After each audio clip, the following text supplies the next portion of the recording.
So every time I buy a vintage machine, I learn something new that I should have known before. So I thought I would maybe talk about like the 2012, talk about how to buy a vintage machine, like what to look for. I like to use Facebook Marketplace. There are some really helpful Facebook groups. I'm totally a novice at this. There are people who will help you identify machines, figure out like your manual, and help you rehab your machine.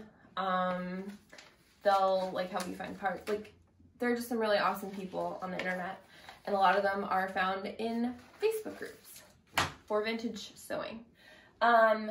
So the stitch quality on this 2012 is phenomenal. Like, I started sewing with this and I don't know, I was just blown away. Like, I wasn't even expecting it. I just thought it'd be cool. I bought it to make bags because my Janome Mod 30, which is like a modern machine, it's perfectly like great, but it couldn't handle the bags I was throwing at it. And I thought a vintage machine would be able to do like the canvas and the denim and maybe some vinyl. This thing is a beast and it's pretty, which is great. So, right, let's not bounce around.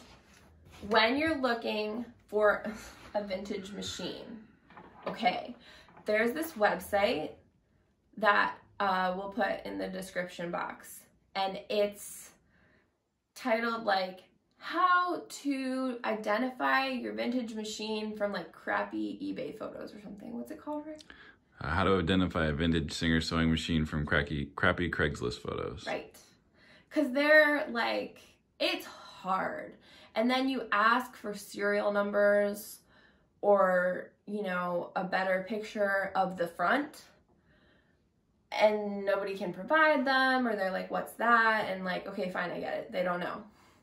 But yeah, so when you are looking at your machine, on the 2012 at least, there's a serial number like right here. And I'm sure there are like tons of videos on the internet about this. And that website will help you identify your 2012. But yeah, so there's a serial number. The 2012s like have the light on the front. And there are like different kinds of 201. It has something to do with like the motor, the way that it's like attached, and the kind of motor that it is. But anyways, so the point is that it's phenomenal. And when you go to look at the machine, okay, you want to bring with you some needles. This thing takes regular needles, like Schmetz, domestic, buy them at Joann's. You use them on your modern sewing machine needles, okay? You want to take with you some thread. You want to take some fabric, like whatever, just like a pillowcase, an old pillowcase. You should be able to plug it in. When you're looking at the cord, it really shouldn't be like super frayed or whatever. But if it is, depending on the price, that may not be a big deal. It's all to your comfort level, and that's where these Facebook groups will help you decide if you're okay with that, okay? So, like, I'm not normally like a DIY, like, fix-it girl, although sewing is really like changing that for me. But like these machines, because they're all metal, like on the inside, it's like pretty, they're like more straightforward, like fixable. I don't want to get myself in trouble here because Rick just spent 2 hours redoing the needle wasn't hitting the bobbin quite right. The bobbin hook timing. On a needle Singer, and bobbin hook timing. On a Singer 111 W155. So, yeah. But anyways, it is motorized. It has a foot pedal, just like a modern machine. It has a light. It runs. It has a little bobbin winder. It takes a metal bobbin. I'm not going to talk about like what kind of bobbin it takes. I can link to it. And The manual's like really good, very straightforward. Reminded me exactly of my modern manual. Like, instead of struggling with stuff the way I do, like become friends with the manual because it's really helpful. When you go to people's houses to look at machines, like, practice like safety. Make sure someone knows where you are. Text someone when you get there. Have people like know, hey, if I don't text you in 30 minutes, like, call the cops or check on me or something. Like, don't get stolen going to look at a machine, or take a friend and have them wait in the car or meet somewhere. So the machine, it should run. If they don't have a foot pedal, try to plug it in and turn on the light. The last machine we bought, we didn't do that. Luckily, the light did turn on, but that's a good way to see without a foot pedal if the light turns on. Okay, so a couple things. When you go to buy the machine, ask like questions, you know, don't interrogate the person, but a lot of times they're selling, you know, mom's old machine, or these machines usually have a story. And sometimes there'll be like bags of accessories laying around that people don't realize you really want. These are actually accessories from a Singer 66 that I am using on this 201. So far, so good. We'll see if that works for me long term. I will update you guys. But yeah, so you need the accessories. It's not like essential, like so long as there's like a regular foot on it, but one of the machines we just bought has like not the right throat plate on, and it's 20 bucks to get the proper throat plate that I need for the project I bought the machine for. So, and then you have to find it and wait for it to come in and all that good stuff. Another thing to remember, or maybe to explain to sellers who may not understand, is that these machines, like, while they're really great and they're not collector's items. People collect them, but they were made in large runs. And so, like, while somebody may be like, oh, this machine's 100 years old, like one of our machines is over 100 years old. It is, like, I bought it to use it, to sew with it, and it's not super rare. Some machines, I'm sure, are super rare, but this was, like, made in, like, huge runs. They're pretty common, like, still pretty easy to get, and not something that, like, is worth a lot of money because it's old. I think of it as selling, you know, a first edition book 1 Harry Potter versus a first edition book 7 Harry Potter. Like, think about how big Harry Potter got by book 7. This is extended nerd metaphor.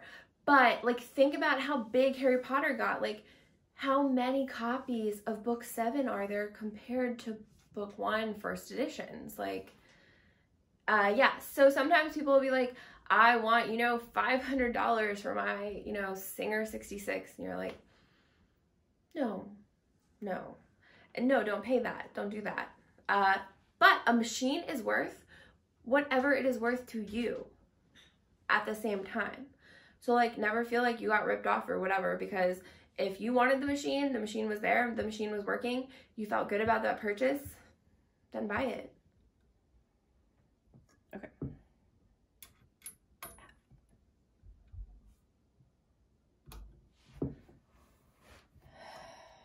So,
tension disc down there.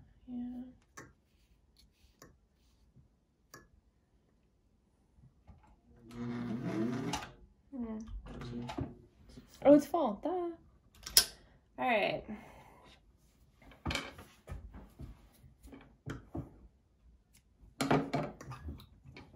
Okay, so the felt pads like serve a purpose. Don't take them off like I tried to do. There's a felt pad. Is it on this one? No, it's on the 66. And I like spent a lot of time trying to pull it out, thinking it was like something I was supposed to pull out. Like, don't do that. Okay, so the thread is coming from this way to this way. Okay, and then you put it here. There are two little ridges in here. You go to the top ridge and catch it, and then you pull it down. The thread's gonna come out the bottom ridge towards you. There you go, bobbin's done. Okay, so you want your thread take-up lever to be at its highest position. And then, I don't remember what all these parts are called, but just follow along with your manual. One thing that kind of gets me is when you go through the tension discs, you like have to hold your thread like up here and then listen for the click. Did you hear that? That's how you know that you're seated properly. And then there's a hole right here you go through. And then you come down. There are like a bunch of thread guides.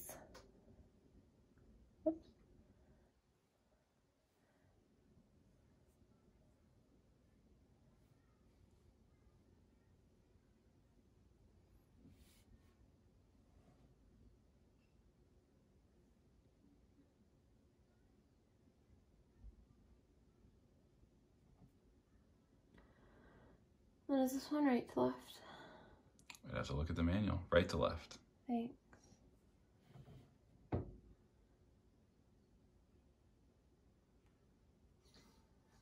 Okay, so then you like sort of just hold it loosely in your hand. Turn your flywheel towards you till you pick up your bobbin thread. And then grab your bobbin thread and your top thread, whatever you call that, and put it back.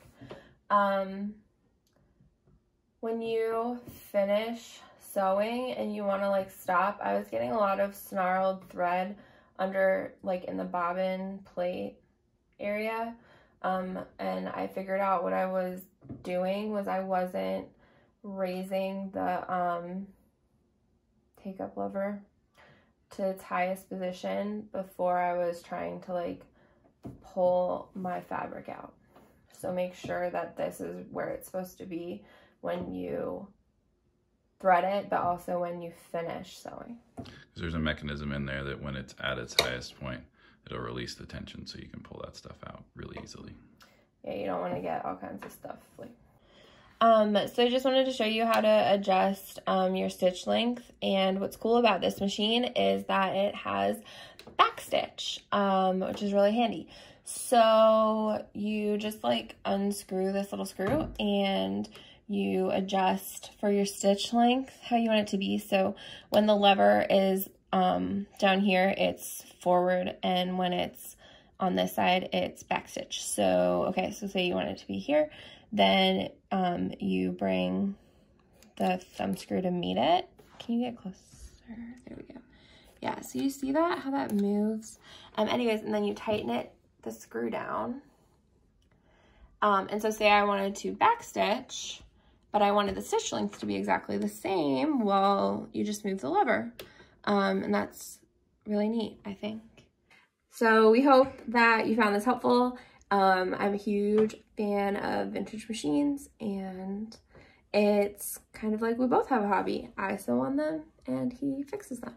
I am the sewing machine technician. So yeah, thanks for watching. Hope this was helpful. Thanks.